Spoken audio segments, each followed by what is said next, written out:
Jawaari wajjin hiriyaadha bara baay'ee wal beekna.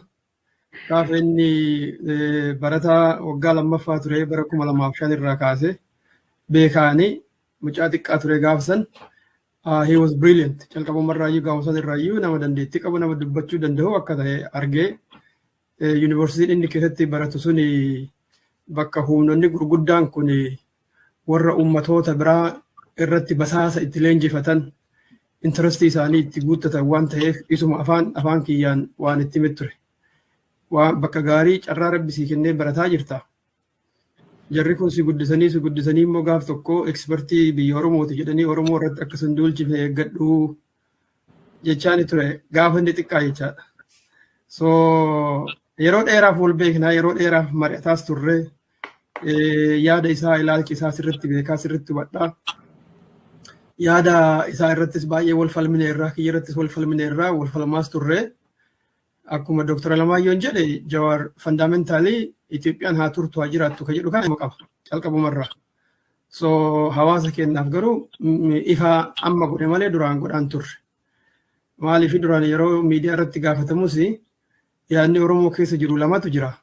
Garigariin walabummaa barbaadaa garigariin immoo Itoophiyaa dimokiraatessina jedhaa yaada kam qabda yoo jedhanii gaafatan VOA irratti yeroo adda addaa gaafatamee dhagaheera.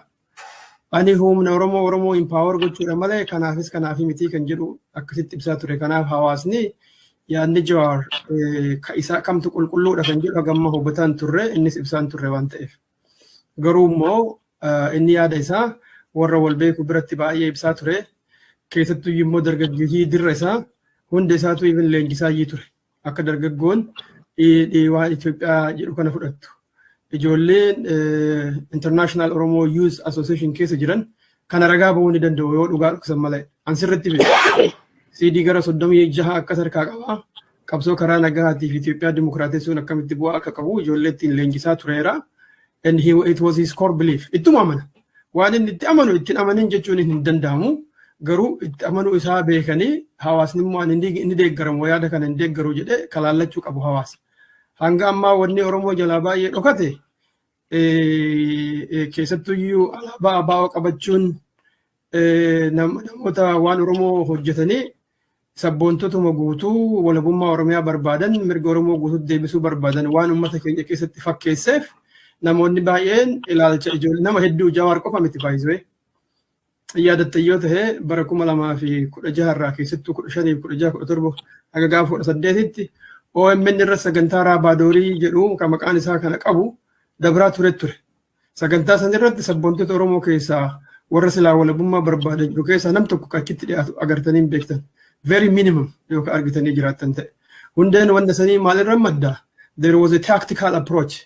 Akkamitti saba Oromoo kanaa waa'ee Itoophiyaa dimokiraasuu fudhachiisuu dandeenya kan jedhu marii ture. Annan beeka.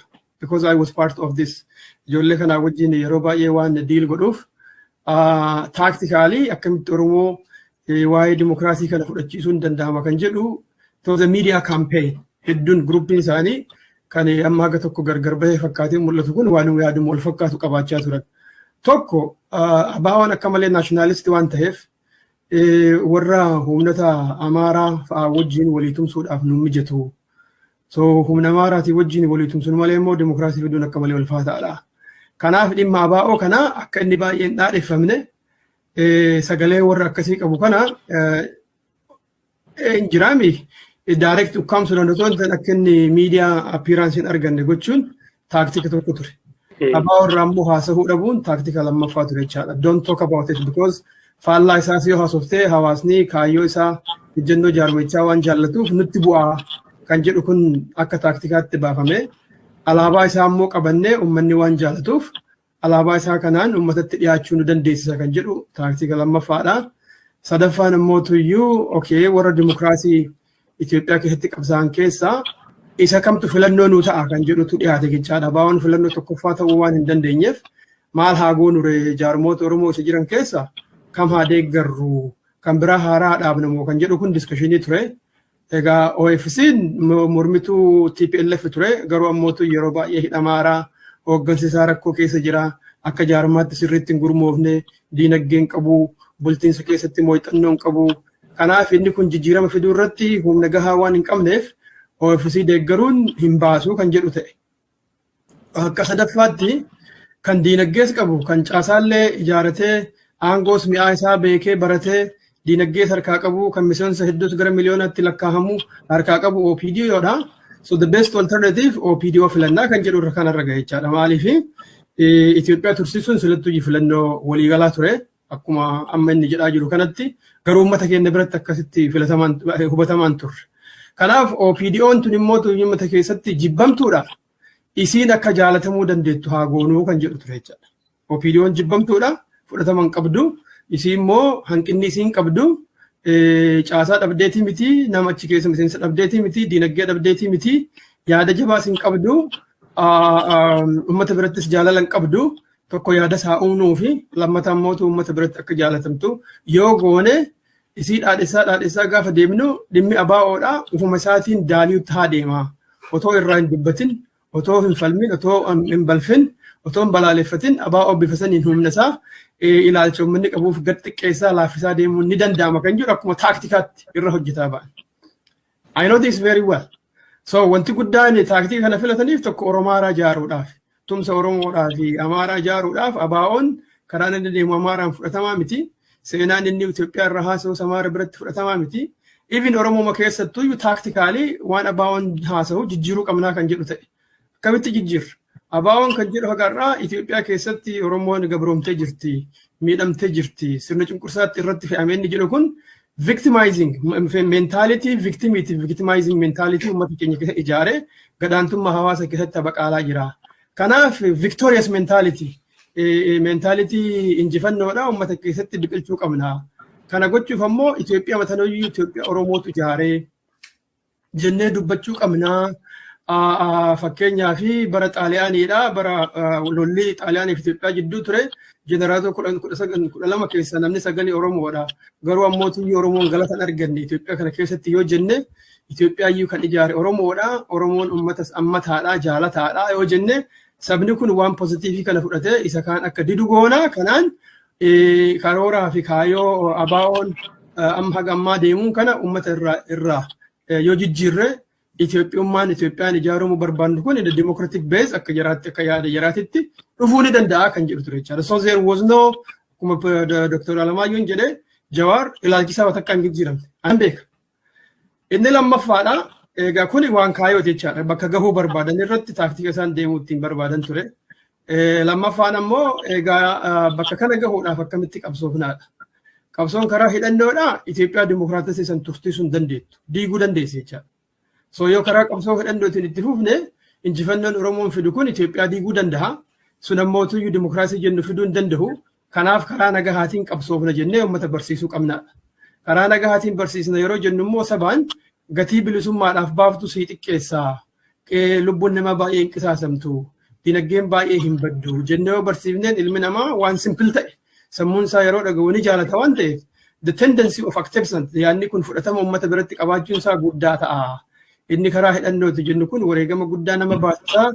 Wareegama guddaa baasuun immoo tuyyuu booda yoo milkiillee hin finne uummanni keenya bilaashatti dararama kan jedhu kana egaa warri walabummaa jedhu kun hundumtuu isin sobaa dhugaa miti garaa isaa keessatti isaan hundumtuu Itoophiyaa mayaaduu jennee yoo itti himne sabni kun bilaashatti isin fitu malee isin ajjeesisu malee ittuun amanan yoo jenneen nurraa fudhatanidha. These were the tactical approaches that were designed. So sabni kana beeka hin beeku. Dhugaa dubbachuudhaaf uummanni Oromoo kana hin beeku. Maaliif? Dhugaa dubbachuun Oromoo keessatti baay'ee waan hin dagaaginiif namni baay'een sodaatee ukkaamamee otoma beeku cal'isa jechaadha. Yaada kana osaa keessatti bara 2016 from victimizing mentality to victorious mentality kan jedhu kora osaa kan bara 2016 biyya Awurooppaatti ta'e dura ta'an yeroo sanii Dr. Heenok Gabbisaa ture. Teemaan isaa guutuun akkamitti Oromoo sirni waa'ee sirna gabrummaa otoo hin ta'in sirna injifannoo kan duraan Itoophiyaa ijaarre jedhu kana barsiifnaadha. You can reference back in 2016 Teemaan Osama al-Akatur. Why ideologically Dr. Heenok fi Dr. Jawar waan yaada tokko waliin qoodamanif Teemaa kana isaantu fide osaayyuu almost yaada OPDO achi keessatti dagaagsamaa dhufe jechaadha. Hawaasota keenya keessattis bifuma wal fakkaatuun ergaa yaada kana faffacaasuun calqabameen booda even sadarkaa hawaasotaatitti koreelee Oromoo keessa namni seenu warra sabboonummaa dhaadessu warra ABO deeggaru warra yaada abaa'oo deeggarotoon ta'in namoota biraa akka ta'an dhiibbaan guddaan godhamee bara 2015 irraa almost haga gara 2018tti really dhugaa dubbachuudhaaf bifa nama gaddisiisuun hawaasonni keenya kunuyyuu infiltreetoroota warra yaada OPDummaatii fi Itoophiyummaa kana faarsuun hedduun isaa qabatamaa dhufe jechaadha. Har'allee effekti san keessaa hin baane nuti. Tell you the fact. So har'uma kanayyuu jaarmoota keenya kanniin wanni laamshessee biyya alaatitti hiriira bahuu nu dhowwaa jiru cinaadhaan dhimma akkasii kana jira jechaadha. So OPDO'n akka malee harka naqattee Oromoo keessa harka malee harka galfattee Jawaar mataan isaa amaneera. Waggaa 9 guutuu gaafa biyyatti galee OPDO wajji hojjetaa ture waggaa 9 guutuu. Ani wanneen hojjedhu namaan jaalatamuu dhabee otoo hin ta'in ejjennoo kan koo gaggeessaa jedhee himeera. So ejjennoon isaa takka hin jijjiiramu. Inni har'a jedhullee inni harma jedhaa jiru kunis waanuma duraan itti amanaa ture ani waan sirriitti isa beekuuf yoo barbaachisaa ta'e anaaf inni bakka takkatti miidiyaa irratti wal falmuu ni dandeenya. Any of these things akka inni haaraan ta'e tokko kana. OPDO dhaadessuun illee taaktikuma itti akkuma duratti isin jedhe kana yaadamee filatamee duraanuu itti yoonna jedhe. Alakka amma yaadutti wanti natti mul'atu jaalala onnee keessaa OPDOf qabu Jawaar duraanuma qaba. Amma jaalala onnee OPDO qabu santu kafaa of keessa seenaa jira jedheetiin yaadaan. Kanatti mul'atu jechaadha. Malee Jawaar yaada isaa hin jijjiirre, qabsoo karaa nagahaa jedhus hin jijjiirre, Itoophiyaa tiksine jedhus hin jijjiirre, alaabaa Oromoo waan biratti namni arguuf duraaniin abaa'oodha sehaniin miseensa abaa'oo sehaniin miseensa nama sabboonummaa fi walabummaa Oromiyaa birmadummaa Oromoo deeggaru hawaasni keenya itti fakkaate malee he was not supporting it. In fact walgahii osaa bara 2012 irratti ani walabummaa Oromiyaa hin deeggaru. Imagine this is an intellectual space. Hin deeggaru yoo jaalattanis yoo jibbitanis ani dhugama isinitti himaa waan itti namanne hin deeggara jedhee isinitti himu jedhee dubbateera in public. Garuu publikiin kenna beekaa? No. Sababni biraan hin beeku. So kanaaf Jawaar ejjennoo isaa waan deeggara hin qabu. Ammas tendensiin isaa wanni inni gama OPDOtti dabuuf wanni inni PP mataa isii OPDOdha jedhee yaaduuf wanni PP'n jaarma Oromooti jedhee yaaduuf simpatii qaba OPDOdhaaf. Gara nyaattoo qaba jechuudha. Gara nyaattoon kun waa baay'eedhaan walii hidhama akkuma namni baay'een hin beeku ta'a. Gaafa barataa tures gaafa qorannoo gaggeessus asii gaafa biyya deddeebi'us namoota inni bira taa'aa ture beekan fiizikaalii warra hooggantoota OPDO. Kanaaf dubbiin tun saba keenya keessatti qulqullooftee ol baatee waan hin dubbataminiif malee yaadni isaa kanuma ture. So gaafa biyyatti namni marti galee 2018 kana injifannoon dhufeera jedhee namni mirqaanaa tures ajandaan keenya kana booda waa'ee misoomaati. It's only about development. Bilisummaan dhufteerti jedhee kan dhaadhasaa tureef waan kanatti amanuuf. Walumaa galattu Itoophiyaa keessatti dimokiraasiin isaan baanan kun jechaadha. Jiraannaan OPDOnis akkasuma jetti baay'isee. If you remember the whole program of OPDO, already walqixxummaan sabaa sablammootaa dhufteera, dimokiraasiin dhufeera kana booda waa'ee misooma haasofnaa kan jedhu. So he just continued what OPDO says. Watakkaa garaagarummaa takkayyuu hin qabu jechaadha. Kan seenaa duubee Dr. Alamaayyoon kaasee ilaalcha kanarraa kan ka'e duraanuyyuu Itoophiyaan tun itti fuftiin jiraatti jedhu irraa kan ka'e humnoota Amaaraa kana wajjin walitti siquu baay'ee yaalaa ture. In fact 2007 irraa jalqabee gaafa 2013 waggaa 6 guutuu dhiisi Jawaar wanni kun hin baasu. Dargaggoo Oromoo karaa jallisuudhaaf si keessaan Itoophiyaa fudhachiisuudhaaf waan kana godhaa jiru jirri kun boru ganama sillee si ajjeesu yoo baay'ee si obsan haga galma miliggeettu qofatti si obsu achi yoo gahan si ajjeesu dhiisi jara kan otoo jennuun otoo itti namni baay'een beeku otoo itti himu akka waan humnoonni jaraa kun dimokiraasii fudhatanii walqixxummaa sabaa fi lammii fudhatanii itti goggogaa ture. That itself is because of his core belief Ethiopia will continue.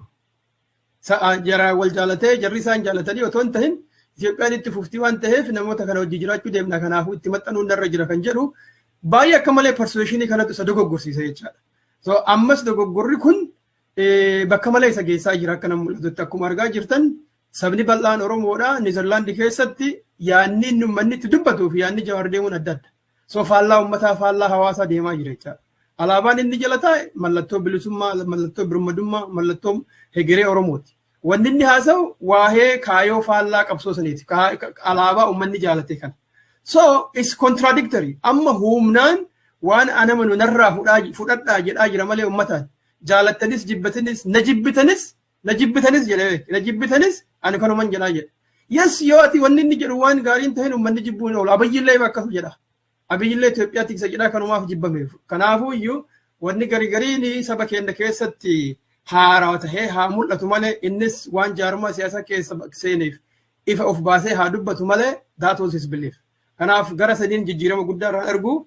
Gama biraatiin isuma Dr. Alamaayoon jedhe abiyyi wajjin wal falmuun kunuyyuu jijjiirama guddaadha inni jedhe kana sani jijjiirama guddaatti hin fudhadhu akka kiyyatti. Maaliif ammas haasofni Jawaar isuma 2018 waan deebisu malee kan jedhu achisi bira tabree miti.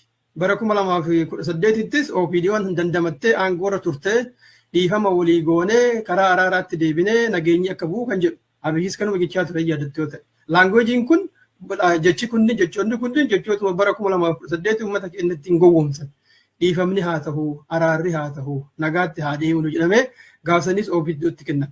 So ammas haasofni amma deemaa jiru maa inni araara haa buufnu, nageenyi haa bu'u, jaalalaanii wajji jiraannaa kanarraa kan hafe yoo kan goone taate biyyis ni diigamti isinis ni badduu jedhee uummata sodaachisuutti jira jechaadha. So kana jechuun immoo maa inni abiyyiin wajjin araaramtaniitumaan nagaa wajji jiraadhaa jechuudha. Abiyyi wajji gaafa araaramtu immoo inni aangoo maratu jechaadha. Maaliif konkolaataa diraayivarii jechuun haa ta'u waan jedhu kana qaba.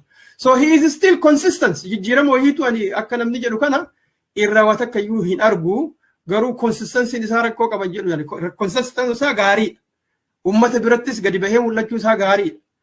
Imagine amma baraan isiniin jedhu kana keessatti gaafa OMN uumamu dameeleen OMN harki caalaan isaa koree keessa namni jiru ijoollee miseensota ABO'ti. Suutaan ilaala nama isiniin jedhe kanarraa kan ka'e qulqulleessaa dameelee ijoollee sabboontota hunda keessaa qulqulleeffamaa dhufe. Why? They don't support this idea of coronation of the OPDO. So rakkoon kun bara dheeraaf deemaa dhufe. Amma ifaan ifatti ol bahe malee waggaa afran ijoolleen Oromoo qeerroon beeksisatti qabsoo qabaa turte san yaada kana duyda duubatti akka malee kunuunsaa dhufanii bakka kana gahe amma OPDO'n kuftee jennaan deebi'ee dhufe ammas uummata biratti fudhamusii dhabuun isee waan mul'ateef akkamitti immoo tooftaadhaan deebinee fudhachiisuu dandeenya kan jedhutu deemaa jira na fakkaata malee Jawaar irratti jijjiirama tokkoyyuu argaa hin jiru.